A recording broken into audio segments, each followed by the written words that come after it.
Всем привет! И сегодня я буду рассказывать вам большое видео про разгибание всех типов, которые есть основные типы разгибания на трицепсы. Для этого я записал себе список всех подтипов и все вам по полочкам расскажу. Самое первое — это разгибание гантелей в наклоне. Есть два типа разгибания гантелей в наклоне. Первый.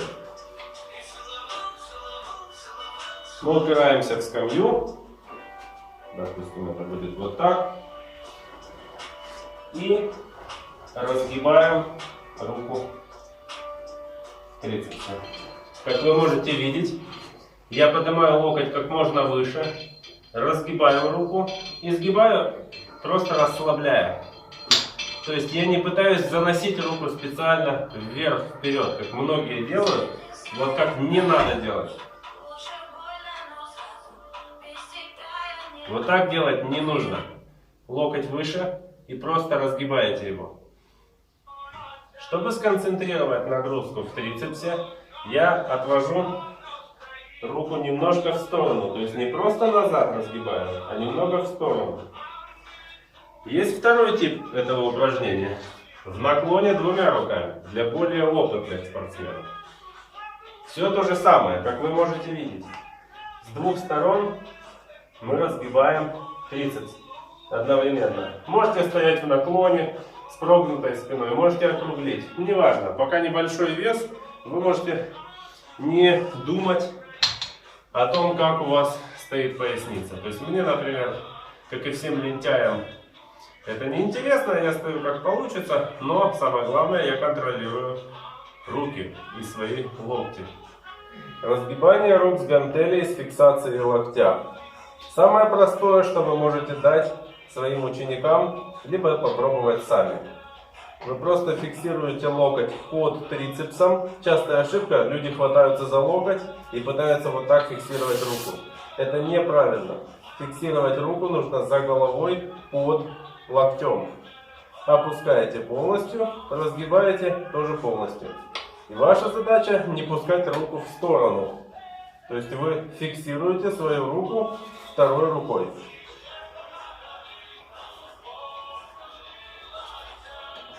Есть еще один вариант выполнения этого упражнения. Это разгибание рук из-за головы двумя руками. Есть вот такие разгибания. Но здесь есть одно но. Когда вы выжимаете гантель, опускаете ее достаточно низко. В моем случае это так. Ниже я не могу, у меня болят локти. И выжимаем мы не просто вверх-вперед, как многие делают, вот так. А мы стараемся выжать вверх-назад. То есть, видите, я немножко оперирую кистями. То есть я двигаю кистями так, чтобы гантель всегда смотрела вертикально вверх. Следующее упражнение достаточно простое. Для него можно использовать вот такую рукоятку, либо канатную рукоять. Есть два подтипа выполнения этого упражнения. Самое частое, что вы видели в спортзале, это разгибание рук с канатом в наклоне. То есть вы становитесь в небольшой наклон и разгибаете руки в наклоне с зафиксированными локтями. Ошибкой будет, если вы будете позволять локтям ходить вперед-назад. Они должны быть зафиксированы. Но опять же, зафиксировать это не значит прижать к себе. У меня локти не прижаты к себе. Вот они, на расстоянии. И я просто их разгибаю, не давая им ходить вперед-назад. Вторая или уже третья ошибка. Когда идет разгиб, многие вкручивают кисти вот так. Как вы можете видеть, идет вкрутка кисти. То есть вы используете предплечье, а не трицепс. Наша задача в этом упражнении сделать треугольник. То есть выжать вот таким образом. Вам нужно делать упор в тыльную сторону кисти. Второй вариант, который почему-то все забыли, это самая классика разгибаний. Для этого у нас есть подушка, которую мы выдвигаем вперед, фиксируем ей ноги И разгибаю также треугольником руки с фиксацией. Это немножко смещает нагрузку, но вы более зафиксированы. Это были два типа только с канатом. Есть еще одно классическое хорошее упражнение для новичков. Это разгибание ровной рукоятью в блоке. Здесь точно так же у вас не прижаты локти, а зафиксированы.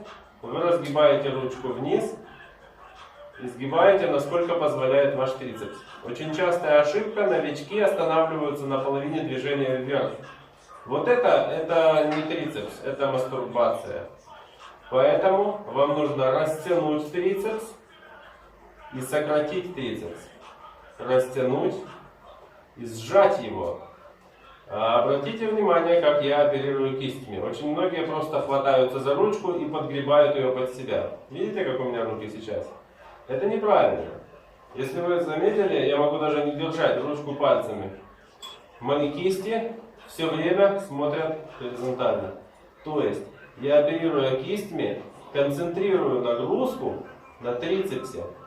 Если же я начну их заваливать на себя вот так, я снова же буду использовать предплечья. Это те мелочи, которые стоит оттачивать, если вы хотите построить развитое всестороннее тело. Если делать что попало, у вас также будет тело выглядеть как что попало. Есть еще один вариант выполнения разгибаний в этом же блоке. Это также может быть блок кроссовера, как пример. С треугольной ручкой, как вы можете видеть. Такой ручкой вы чаще всего делаете горизонтальные тяги. Самая обычная ручка для горизонтальных тяг. Ставим эту рукоять. Но сразу скажу, мне кажется, что это упражнение лучше всего подходит для продвинутых атлетов. Потому что новичок не сможет сконцентрироваться в нем. Мы ставим руки ладонями наружу.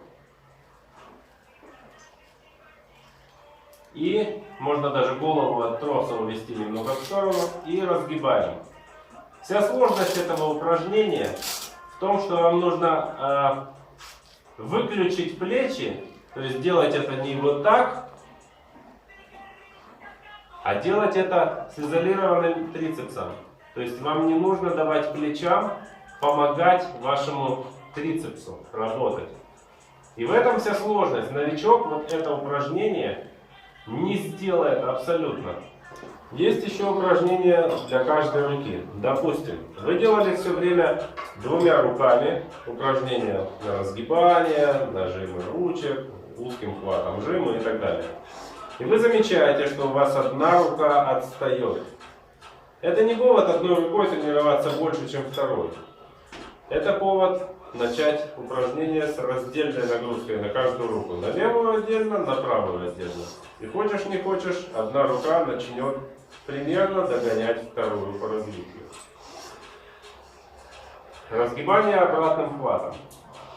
То есть вы разгибаете сперва одну руку, опять же зафиксированным локтем. Потом разгибаете также вторую. Опять же, обратный хват вам даст длинный пучок трицепса. Хват сверху, обычный хват, вам даст короткий пучок трицепса. То есть позицией своей кисти вы меняете нагрузку на каждый пучок. То есть вы смещаете акцент нагрузки. Точно так же мы можем работать с канатом. Если вы обратили внимание, я его просто вытянул из крепления и делаем его одной рукой. Точно так же, как мы делаем это двумя руками, просто раздельно. Следующее — это разгибание двумя руками. То же, что я показывал с одной ручкой, но это может быть ручка, которая крутится. В моем случае это D-образная ручка. Если у вас в зале есть просто ровная рукоять, которая крутится, вы можете ее использовать.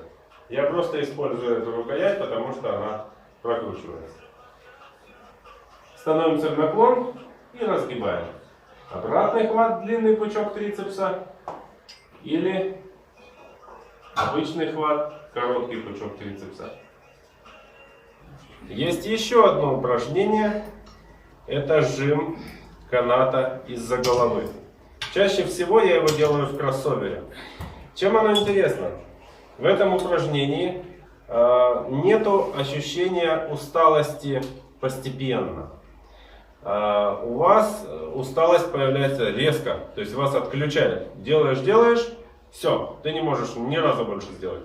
Ты не можешь определить, как постепенно ты устаешь в этом упражнении. Интересно. Но здесь хорошая изоляция нагрузки. И здесь работает длинный пучок трицепса. Сразу советую в кроссовере снимать рукоятки сверху, чтобы они вам не мешали. Берем канат, можно даже более длинный. Переворачиваем за спину, становимся поближе к блоку, чтобы канат не пилил вам по спине. И разгибаем руки назад, вверх. Локти могут быть в стороны, здесь не обязательно их держать параллельно. И в определенный момент руки просто выключит. Вы вот так опустите и все, вы не сможете ни разу больше сделать. Данное упражнение я бы не советовал новичкам ни в коем случае. Продвинутого уровня атлетам чисто для отработки качества вида мышц, то есть дефиниции.